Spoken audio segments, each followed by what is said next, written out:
três atitudes fundamentais que todo planejador financeiro precisa ter se ele quiser ser um planejador financeiro de sucesso, um planejador financeiro promissor, um planejador financeiro que impacta a vida das pessoas.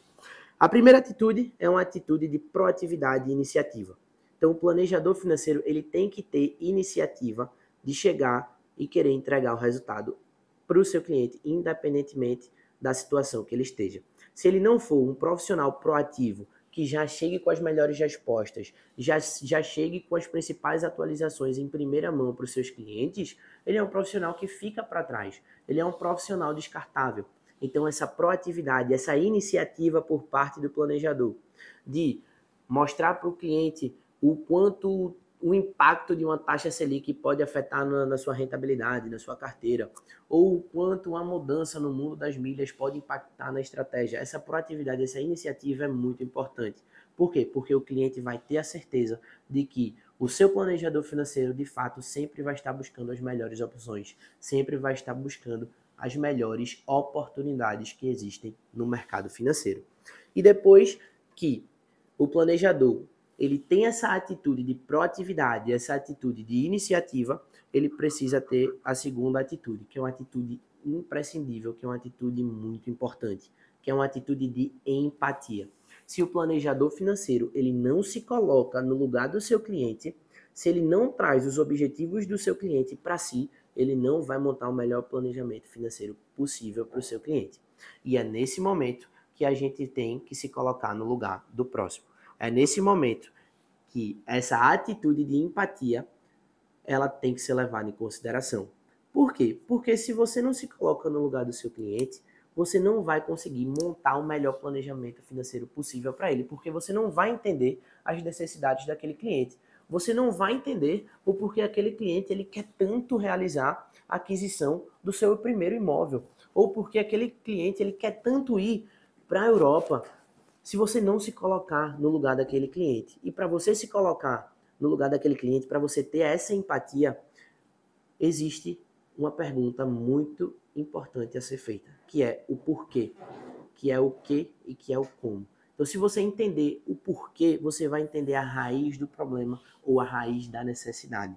E quando você entende a raiz da necessidade, fica muito mais fácil você se colocar no lugar do seu cliente. Então, tem um livro muito interessante que é Comece pelo Porquê.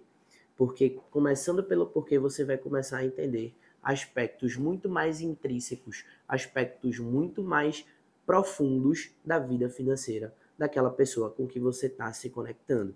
E se você não tem empatia por aquela pessoa, você não vai ter conexão. E se você não tem conexão, você não vai conseguir passar a melhor mensagem, você não vai conseguir montar o melhor planejamento, você não vai conseguir se comunicar de forma eficiente. Então, tudo tem origem na empatia. A partir do momento que você se coloca no lugar do próximo e tenta, a partir desse momento, montar o melhor planejamento financeiro da sua vida para cada novo cliente que você faça. E aí você vai evoluindo como pessoa e como profissional, sempre entregando os melhores resultados possíveis para o seu cliente. E a última atitude que o planejador financeiro ele precisa ter é a atitude de resiliência. Se um planejador financeiro ele não for um profissional resiliente, um profissional que aguente lidar com pressão, ele não vai ser um profissional de sucesso. Ele não vai ser um educador, um planejador, um consultor financeiro de sucesso. Porque essa atitude de resiliência ela é importante. Eu dou muito o meu exemplo nessa hora. O meu exemplo é o seguinte. No início da minha jornada no mercado financeiro, eu passei 8 meses sem fechar nenhum cliente.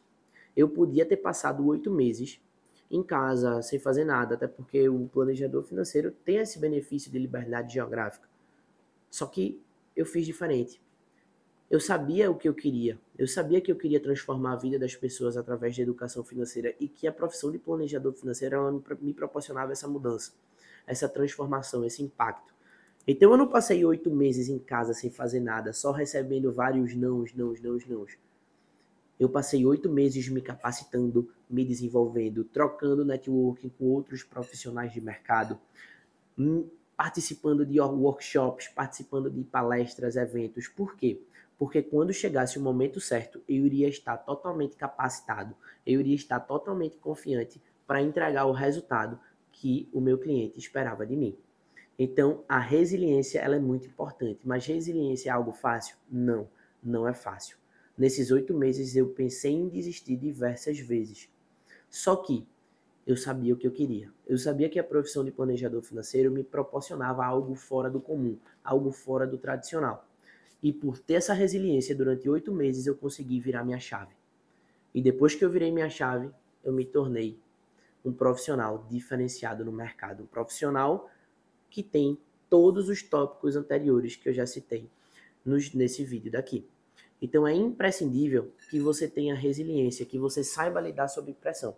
E sob pressão é uma pergunta que o cliente faça que você não vai saber responder, que você precisa ter um jogo de cintura. E de fato você não vai saber tudo sobre o mercado financeiro no seu início. Você vai levar várias porradas, mas a partir do momento em que você leva várias porradas, você começa a se tornar uma pessoa muito mais madura, um profissional muito mais calejado, um profissional muito mais firme, com muito mais bagagem para você conseguir agregar no seu próximo cliente. Então, quanto mais porrada, melhor para você se aprender, para você se desenvolver e se tornar um profissional muito mais experiência nesse mercado.